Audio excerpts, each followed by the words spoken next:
Bom dia a todos, queridos e queridas, companheiros e companheiras de jornada rumo à luz, rumo à ascensão espiritual e planetária. Tudo bem com vocês, meus queridos?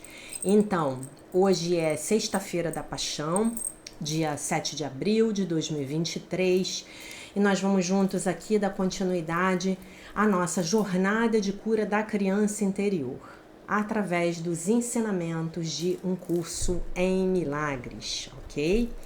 Então, lembrando que hoje, eu não sei bem se às 18 ou às 19 horas, mas em princípio vai ser às 18 horas, teremos a nossa live específica para falar sobre a crucificação, tá? Vai ser uma live sobre o significado da crucificação, através dos ensinamentos de um curso em milagres e de alguns outros textos que eu considero que estão absolutamente alinhados com o curso em milagres, um texto da Tina Louise Spalding e o texto do livro Jesus e os Essênios, tá bom? Eu aguardo vocês hoje mais tarde. Então hoje nós começamos o nosso vídeo como de costume com a revisão da lição do dia. Estamos na lição 97, que diz simplesmente, eu sou espírito. Então, com essa lição, eu declaro o quê? A verdade do meu ser. Eu declaro a verdade do meu ser, não é isso? Muito bem. Então, eu sou espírito. A ideia de hoje te identifica com o teu único ser. Não aceita nenhuma identidade dividida, nem tenta tecer fatores opostos na unidade. Apenas declara a verdade. Pratique essa verdade hoje com a maior frequência possível, pois ela trará a tua mente do conflito aos quietos campos da paz. Nenhum calafrio de medo pode entrar, pois a tua mente foi absolvida da loucura, soltando as ilusões de uma identidade dividida. Declaramos mais uma vez a verdade sobre o teu ser. O Santo Filho de Deus que descansa em ti, cuja mente foi restaurada à sanidade. Todos nós estamos insanos, né? Aqui nesse mundo do ego, rodando nas nossas mentes o aplicativo do sistema de pensamento do ego, né? Tu és o espírito amorosamente dotado de todo o amor, da paz e da alegria do teu Pai. Tu és o Espírito que completa a Ele mesmo e que compartilha a sua função como Criador. Ele está contigo sempre, assim como tu estás com Ele. Hoje tentamos trazer a realidade para mais perto ainda da tua mente. A cada vez que praticas, a consciência é trazida para um pouco mais perto, pelo menos. Às vezes, 1000 anos ou mais são poupados. Os minutos que dás são multiplicados muitas vezes, pois o milagre faz uso do tempo, mas não é regido por ele. A salvação é um milagre, o primeiro e o último. O primeiro que é o último, pois é um só. Então, do que ele está falando aqui? Naquela série, os 50 Princípios dos Milagres, na qual eu fiz a leitura do livro Os 50 Princípios dos Milagres, do Dr. Kenneth Wapnick, ele explica isso. Tem uns 2 vídeos ali, se você ainda não assistiu, eu sugiro que assista. Tem uns 2 vídeos ali no qual ele vai falar que quando Jesus está nos falando dessa forma, que nós vamos poupar 1000 anos ou mais, ele está falando do que, meus queridos? Ele está falando de reencarnação. Ele está falando de nós sairmos da roda de Sansara. O que é a roda de Sansara? Encarno, morro, vou para a 4ª dimensão, reencarno novamente. Né? Aí encarnei, estou encarnado, morri, vou para a 4ª dimensão, volto novamente. E assim eu fico. E por que eu fico? A roda de Sansara é a roda do hamster, né? Mas o hamster, ele tá lá correndo por prazer, ele sai a hora que ele quiser, né? Mas ele tá lá achando que ele tá indo em algum lugar, concordam comigo? O hamster tá lá correndo, né? Porque ele precisa correr, né? O meu hamster branco tá bem aqui de barriga para cima já. Impressionante. Impressionante como me segue pela casa. Daqui a pouco eu pego ele. E nós aqui, morrendo, reencarnando, morrendo, reencarnando, morrendo, reencarnando, morrendo, reencarnando, nós estamos na roda do hamster. Por quê? Porque o que nos puxa novamente são os nossos karmas. São as energias densas que nós colocamos em jogo. E aí vocês podem falar assim, poxa, mas e aquelas pessoas boas que não fazem mal para ninguém? Aquelas pessoas boas que não fazem mal para ninguém, talvez estejam cheias de ressentimento. Talvez estejam cheias de mágoa, tá? Elas não fazem mal a ninguém, mas talvez elas estejam cheias de raiva reprimida, né? E o que é isso? Essas são energias densas que vão puxar a gente de volta para cá. E como é que a gente pode sair da roda do hamster? Não dá para ficar nesse morre, reencarna, morre, reencarna, morre, reencarna, porque a gente está aprisionado aqui, entre aspas, na terceira dimensão, na quarta dimensão. A gente fica no primeiro andar e no segundo andar. No primeiro andar ou melhor, no andar térreo e no primeiro andar. Tá? Como é que a gente sai? Só tem um jeito. É quando nós entendemos exatamente essa lição de hoje. Eu sou espírito. Eu tô aqui brincando de videogame, mas eu cansei. Tá? Porque lá em cima, no plano espiritual, também é Matrix. É uma Matrix diferente. É uma Matrix sujeita a outras leis. A física da quarta dimensão é diferente da física da terceira dimensão. Tá? Tô falando de quê? De física aqui, se eu pegar essa lixa de unha aqui e deixar cair, ela cai, porque eu tenho a lei da gravidade, tá? Então é disso que eu tô falando. As leis da física da terceira dimensão são um pouco diferentes das leis da física da quarta dimensão, tá? Quem fala muito bem da quarta dimensão, muito bem, que eu adoro, vocês já sabem, é o meu amado e falecido mestre, Luiz Antônio Gasparetto. Ele fala muito da quarta dimensão, né? Vou botar essa entrevista no Telegram para vocês, no nosso grupo no Telegram, onde ele fala que a vida na quarta dimensão, ela é muito parecida com a vida que a gente tem aqui. A gente vai trabalhar, nós vamos amar, né? Nós vamos estudar, né? E aqui, ao que tudo indica, né? É o lugar mais denso pra gente aprender. Então, quando a gente aprende aqui, realmente a gente aprende, né? Então, nesse terceiro parágrafo, que é muito importante, ele tá falando que a gente vai encolher esse tempo, né? Na verdade, o tempo não existe, mas aqui pra gente, na terceira dimensão, a gente tem essa percepção de espaço-tempo, né? Na quarta também, só que o tamanho do tempo é diferente, né? Lá, me parece que o tempo lá me parece que é mais devagar, se eu não estou enganada, tá? E também tem 2 livros do professor, tem alguns livros do professor Masaharu Taniguchi, da Seichonoye, que depois eu posso indicar para vocês, que também vão falar da quarta dimensão, tá bom? Mas isso fica para um outro momento, que agora eu não estou me lembrando. Um é mundo espiritual, não, eu não vou lembrar. É não sei o que e o destino espiritual do homem, tá?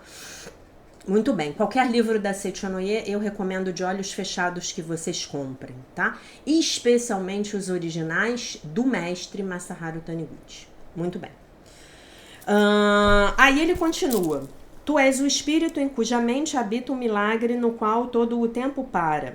O milagre no qual um minuto passado, usando essas ideias, vem a ser um tempo que não tem limites e não tem fim. Eu esqueci de comentar uma coisa importante aqui do versículo 3 do parágrafo 4. Ele diz assim, os minutos que dás, quer dizer, os minutos que eu dou na minha prática, são multiplicados muitas vezes, pois o milagre faz uso do tempo, mas não é regido por ele. Então, do que ele está falando? O milagre, ele faz uso do tempo na terceira dimensão. Porque o milagre acontece aqui na terceira dimensão, não é verdade? Não é aqui que a gente está? Então, é aqui que nós pedimos e recebemos o milagre, né? Então, aqui, nessa terceira dimensão, nós temos essa percepção do tempo, ok? Então o milagre vai fazer uso disso, mas não é regido por ele. Por quê? Porque o milagre, ele tá lá de quinta dimensão para cima. Então ele não é regido, ele não é comandado pelas leis da terceira dimensão. Lembrem-se que eu já expliquei isso para vocês. Se eu tô aqui, eu tô regido sob essas leis desse plano. Se eu tô aqui, eu já transcendi as leis desse plano, tô regido pelas leis desse. E se eu tô acima, eu já transcendi as leis desse e tô aqui nas leis desse. Beleza? Por isso que era tão fácil para Jesus performar milagres no sentido bíblico. A mente dele nunca esteve presa às leis da terceira dimensão, né? Então ele conseguia fazer uma declaração e aquela declaração automaticamente se concretizar numa verdade. Lázaro, levanta-te e anda, né? E aí? Era a mente dele, unida em Cristo, unida com o Pai. Esse é o poder do indivíduo unido ao ser real dele, o Cristo, unido a Deus Pai. Esse é o poder desse indivíduo. O indivíduo chega lá pro falecido e fala, levanta-te e anda. Gente, eu tô toda arrepiada.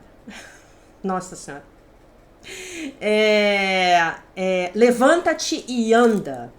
E o fulano, ele não levanta e anda e vira um zumbi, não, que nem aquela série do Walking Dead. Não, ele levanta e anda. Opa, tava dormindo aqui, alguém me chamou.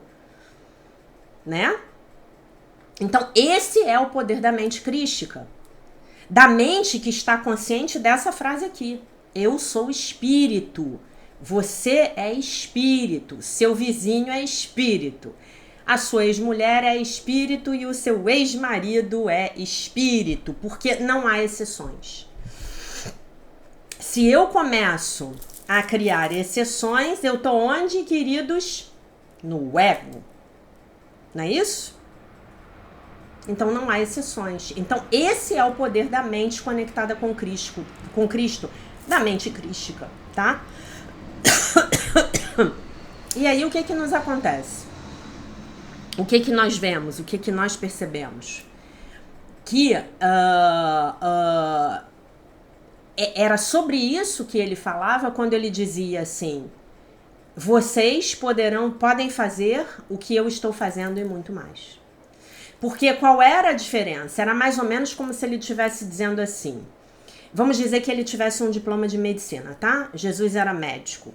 Então ele dizia assim para a plateia lá, que estava lá, já todos adultos, mas pessoas que não tinham estudado. Vamos dizer que essas pessoas tinham terminado o primeiro grau, os anos do primário. E aí ele falava assim, vocês são como eu, vocês podem obter um diploma de medicina, né? Eu posso dizer isso para uma pessoa adulta que só tem o primário, eu posso dizer. Por que não? Porque eu vou dizer para ela que se ela não se esforçar, se ela não trabalhar, se ela não for correr atrás do prejuízo, ela não pode ser um médico. Ela pode, vai depender dela, né? Então era como se ele dissesse isso pra gente. Olha só, eu sou médico, mas vocês também podem se tornar médicos. E como é que a gente vai alcançar esse estado de consciência? No caso de uma faculdade de medicina, você vai estudar pra caramba para poder entrar e depois você vai estudar pra caramba enquanto você estiver lá dentro. E depois que você se formar, se você quiser continuar sendo um bom profissional, você também vai ter que estudar pra caramba. Não é?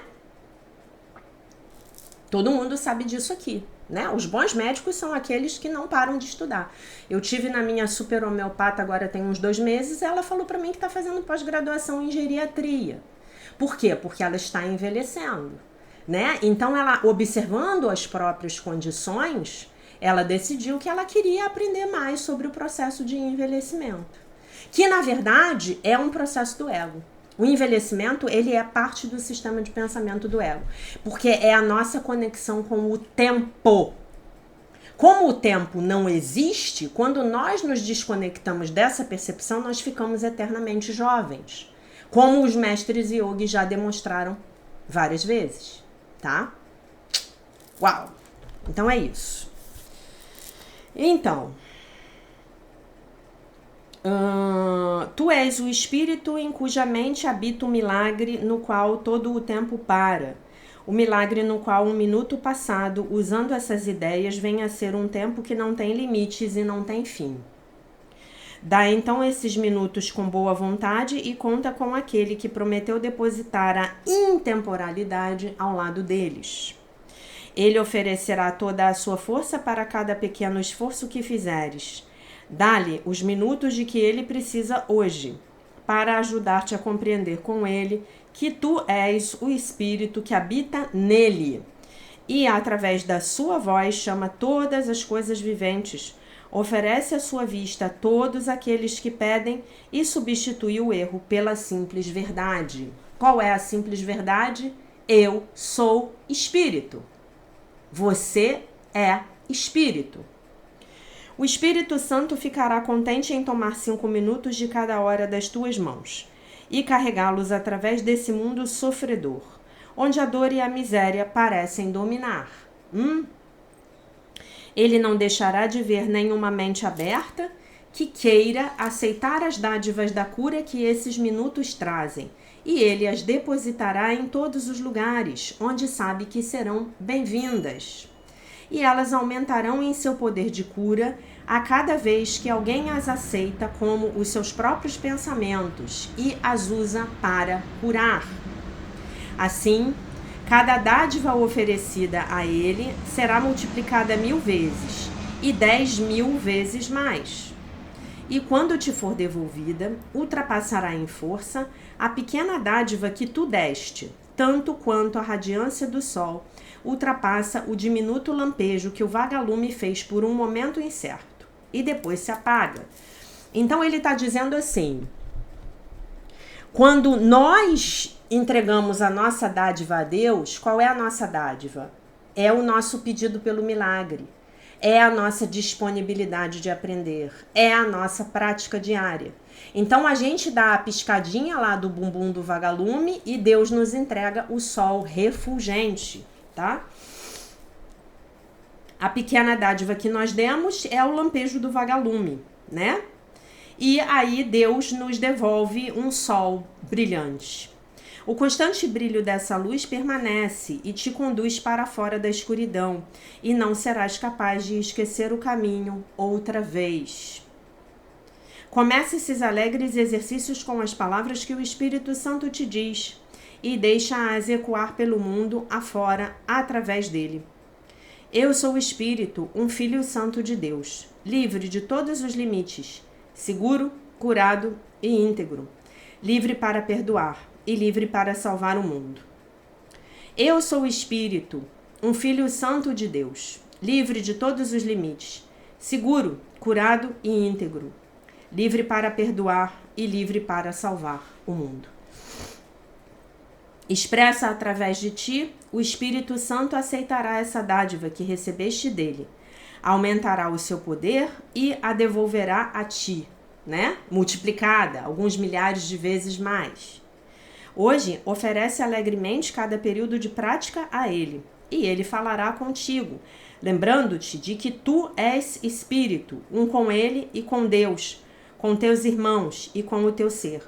Escuta a sua confirmação a cada vez que disseres as palavras que ele te oferece hoje e deixa-o dizer à tua mente que são verdadeiras.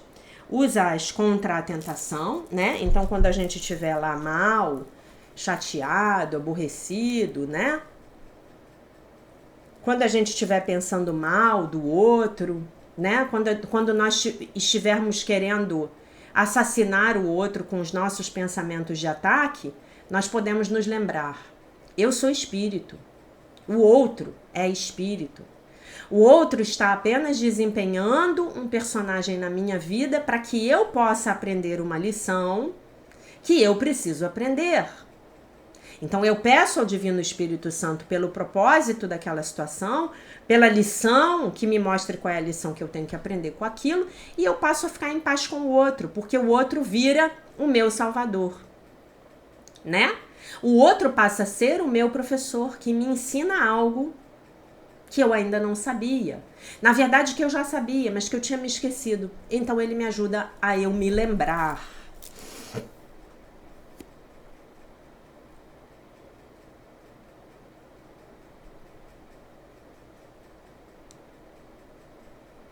Então, usa-a contra a tentação e escapa das suas tristes consequências, se cederes à crença de que és alguma outra coisa que não espírito.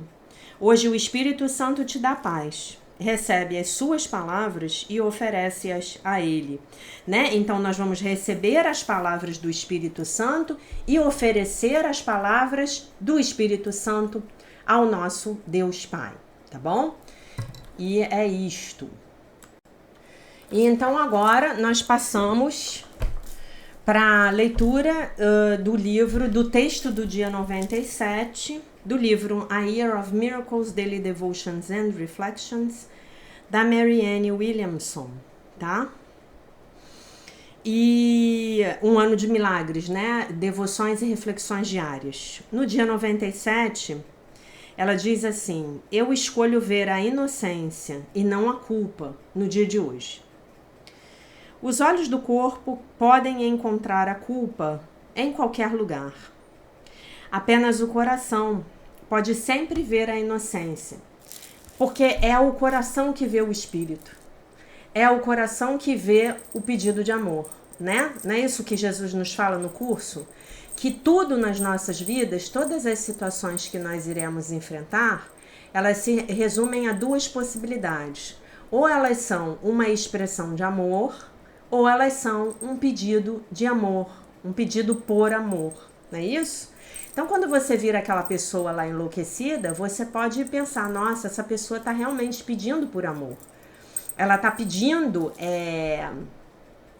para ser vista, para ser aceita, né? Na verdade, quando nós estamos enlouquecidos, nós estamos sendo comandados pela nossa criança interior ferida. Lembrem-se do texto que a gente leu aí, eu acho que foi na terça-feira, né? O texto do livro do John Bradshaw, né? Então, se eu tô enlouquecida, eu tô aqui pedindo amor, né? Pedindo amor. E de repente eu tô super amorosa. Então eu estou dando amor, né? É isso. São as únicas duas possibilidades.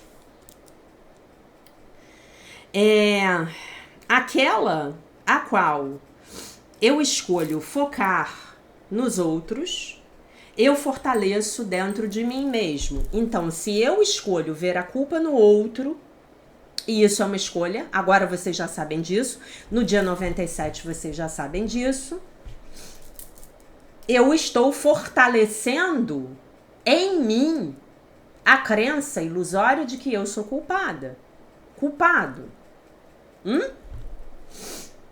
Se eu vejo alguém como culpado, eu me sentirei mais culpado. Se eu o vejo como inocente, eu me sentirei mais inocente. Nas palavras de Um Curso em Milagres, as ideias não abandonam a sua fonte.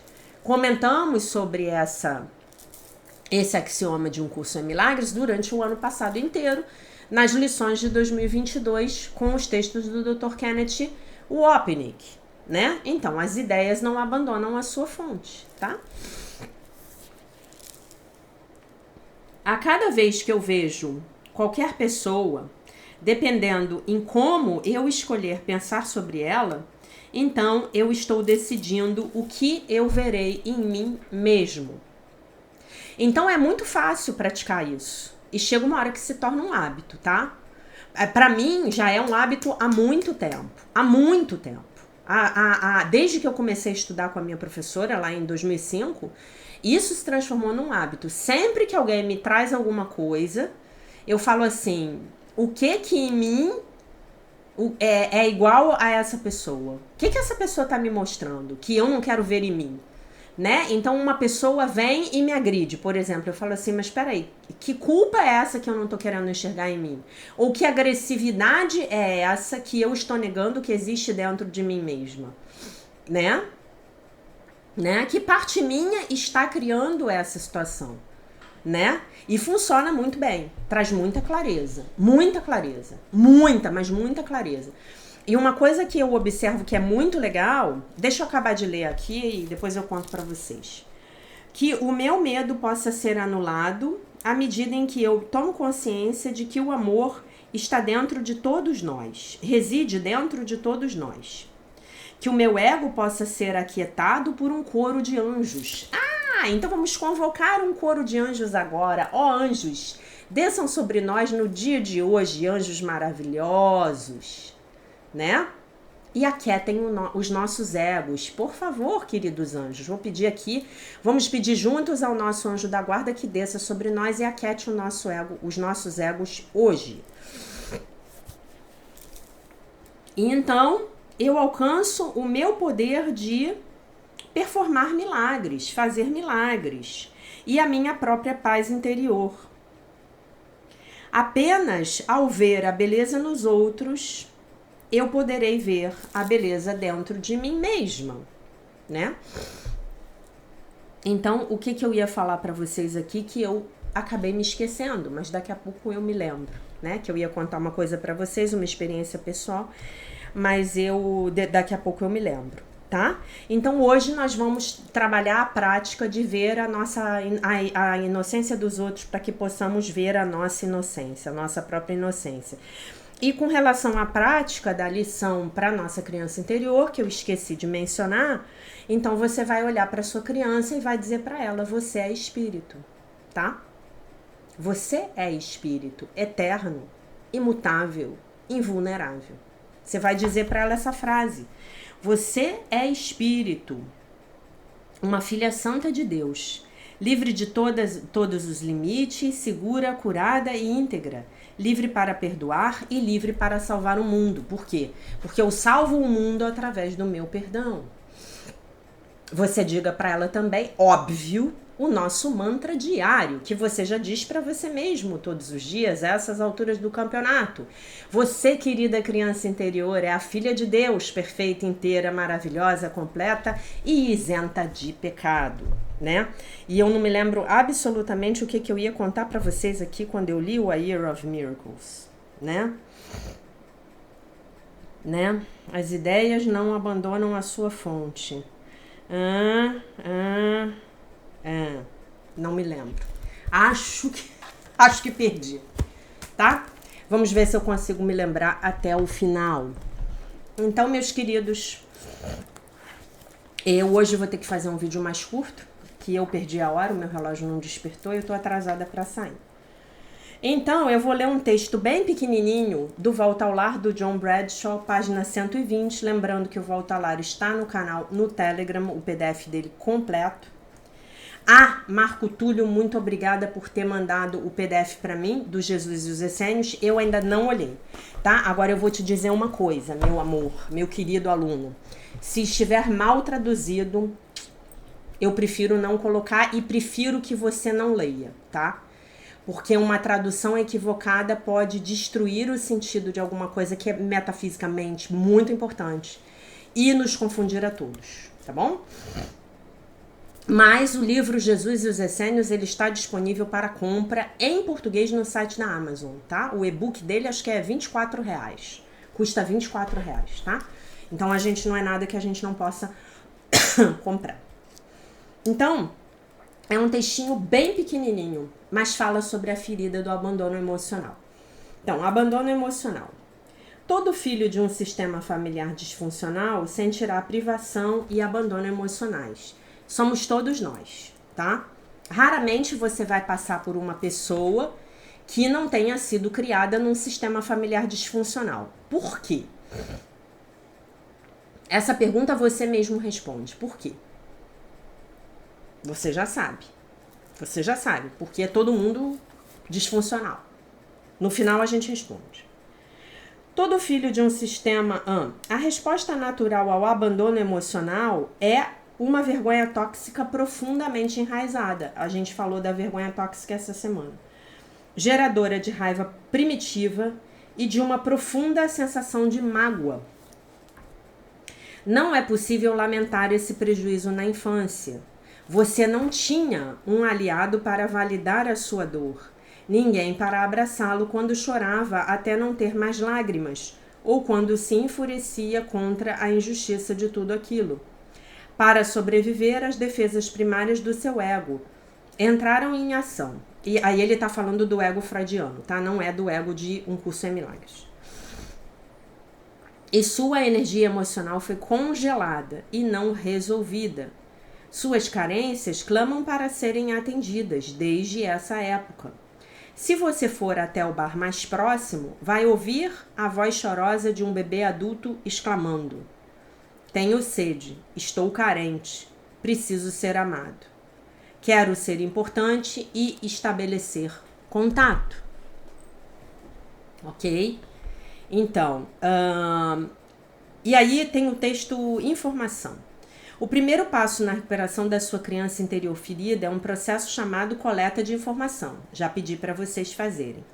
Quando uma pessoa sofreu traumas graves, é importante que fale a respeito. Esse processo não é um trabalho com a dor original, não é ainda a experiência dos sentimentos originais. Porém, é o meio de começar esse trabalho. Recomendo que você obtenha toda a informação possível sobre o seu sistema familiar. O que estava acontecendo quando você nasceu? Como eram as famílias do seu pai e da sua mãe? Sua mãe e ou o seu pai eram adultos, crianças? Quer dizer, tinham a criança ferida, a criança interior ferida? Sim. Sim. Uma boa ideia é escrever essa informação com a maior precisão possível, sobre cada estágio do desenvolvimento. Nesse caso, do nascimento até os 9 meses. Ele está fazendo a cura da primeira criança. A gente está nela também, tá? É provável que isso seja doloroso para você. Procure se esforçar para ser o mais claro possível sobre os fatos da sua infância. Por exemplo, Quinila foi a razão do casamento dos pais. Eles eram muito jovens, tinham 17 e 18 anos. Sua mãe era uma vítima não tratada de incesto físico e emocional. Seu pai era alcoólatra ativo. Quinella lembrava-se de estar no berço, ouvindo o pai amaldiçoá-la por ter nascido. Ela sentia que a mãe a culpava por arruinar a sua vida. O pai e a mãe eram de famílias rigidamente católicas e recusavam qualquer tipo de instrumento, de método de controle de natalidade. A mãe fazia sexo frequentemente como um dever de esposa. Imagine uma mulher de 24 anos com 4 filhos e um marido irresponsável e alcoólatra. Como a filha indesejada, Quinella era o objeto da raiva e do desprezo da mãe. Lembrava-se de ouvir a mãe dizer o quanto ela era feia e que nunca seria grande coisa na vida. Olha o tamanho do abuso. Na teoria do sistema familiar, Quinella tinha o papel da filha perdida, o bode expiatório da mãe e a vítima. Esses papéis permitem que os membros de uma família disfuncional tenham as suas necessidades atendidas. São todos papéis do ego, tá? Se a família não quer outro filho ou se tem muitos filhos, a criança indesejada aprende a ser importante, desaparecendo. E a família diz a ela, não verbalmente, né? Isso é dito de uma forma não verbal. Às vezes verbal, mas na maioria das vezes não é dito, né? A família diz, desapareça criança, nós não queríamos você. Ou, nós já temos filhos demais. Quinella aprendeu a ser uma menininha perfeita. Era excessivamente obediente e exageradamente delicada e prestativa. Ela escreveu que quando era um bebê ficava sozinha no berço durante longas horas sem chorar e nem fazer barulho. Mais tarde brincava sozinha no quarto por horas e horas para não incomodar a mãe ou qualquer outra pessoa da família. Esse é o comportamento clássico da criança perdida. Quinella cresceu e repetiu esse padrão no trabalho e na sua vida social. Sem terapia, provavelmente teria levado esse comportamento até o fim da vida, né? Então, esse é um texto aqui importante. Gente, eu sou espírito, né? Essa é a lição de hoje. Eu sou espírito, né? E aí, você vai ter que acreditar nisso, né? Porque você é espírito. Se não fosse assim, você não retornaria tantas vezes, né? Você não reencarnaria. E aí não teria como você, como é que se diz? Poupar esses 1000 anos, né? Sobre os quais Jesus está falando aí no nosso texto de hoje, né? Então, hoje a sua tarefa é buscar ver a inocência nos outros e, acima de tudo, né? Ver a inocência é ver o espírito, né? E, acima de tudo, ver a inocência e comunicar o que você está vendo à sua criança interior ferida, né? Muito provavelmente a sua criança interior ferida, ela foi muito culpada, né? Em maior ou menor medida, os seus pais disseram para ela que ela era responsável por algum problema, né, que estava acontecendo na família, né? Ah, se você não tivesse nascido, eu seria feliz. Ah, eu não deveria ter me casado. Ah, eu não deveria ter tido filhos. Casar e ter filhos foi a pior coisa que eu fiz na minha vida. Eu teria uma vida muito melhor se eu não tivesse casado e tido filhos. Ou, porque a gente tem filho demais, a gente não tem dinheiro, você não deveria ter nascido. Ou você deveria ter sido um menino, uma menina, e você é um menino, e uma menina, e você é e um menino, e você é, na verdade, uma menina.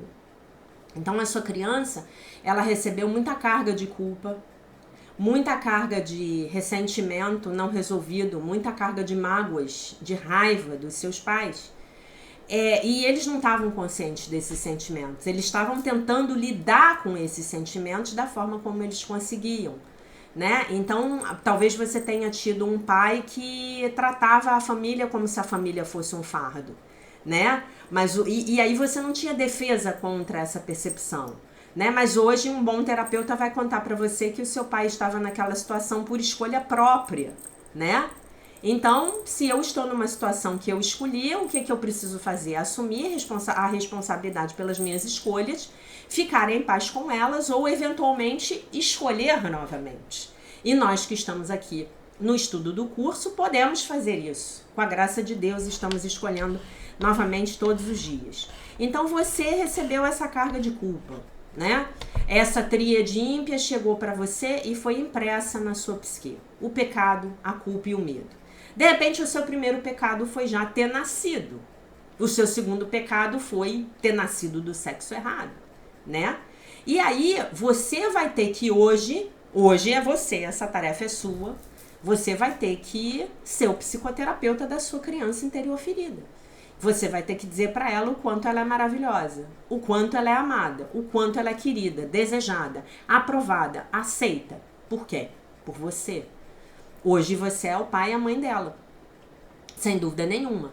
Então, esse trabalho com as lembranças e com a dor original, a gente sofre. A gente sofre e nós precisamos estar dispostos a passar por essas lembranças e a chorar verdadeiramente essas dores, tá? Mas depois que você sair desse processo, você não vai ter noção. Quer dizer, aí é que você vai ter noção do tamanho da cura que você vivenciou. Porque esse é o trabalho mais poderoso que existe. É você ir lá e dar para si mesmo o consolo que infelizmente você não pôde receber quando você era criança. E nós não estamos culpando ninguém. Nós estamos aqui todos os dias nos lembrando que os nossos pais fizeram o melhor que eles podiam ter feito. Eles não podiam ter feito nada além do que eles fizeram, porque eles não tinham conhecimento. Eram pessoas ignorantes. Não ignorantes de não terem diplomas, mas ignorantes dos próprios processos que ocorriam dentro deles. Ignorantes das próprias feridas emocionais, que, portanto, dentro deles eram feridas não tratadas, de rejeição, abandono, humilhação, traição e injustiça. Então, se eu tenho uma ferida, eu vou passar essa ferida adiante. E, gente, as feridas, elas são da nossa ancestralidade, tá? O que a gente verifica na realidade é que essas feridas, elas vêm lá de longe. Elas vêm nos avós, elas vêm nos bisavós, nos trisavós, tataravós. A ferida vem. As feridas vêm. É a tocha terrível do Bob Mandel. E aí a gente fala, não, aqui a gente vai parar. Vamos parar com esses padrões porque nós estamos trabalhando para curá-los. E com relação à resposta à pergunta por que todas as famílias são disfuncionais? Ora, porque o mundo é regido pelo sistema de pensamento do ego, que é intrinsecamente o que nos traz a disfuncionalidade. Nós estamos no reino do ego. E esse reino aqui é o tal do Vale de Lágrimas. Tá bom, meus amores? Então eu vou ter que encerrar o vídeo agora. Eu deixo vocês com a paz de nosso Senhor Jesus Cristo. Um beijo imenso. E se Deus quiser, nós nos vemos novamente amanhã.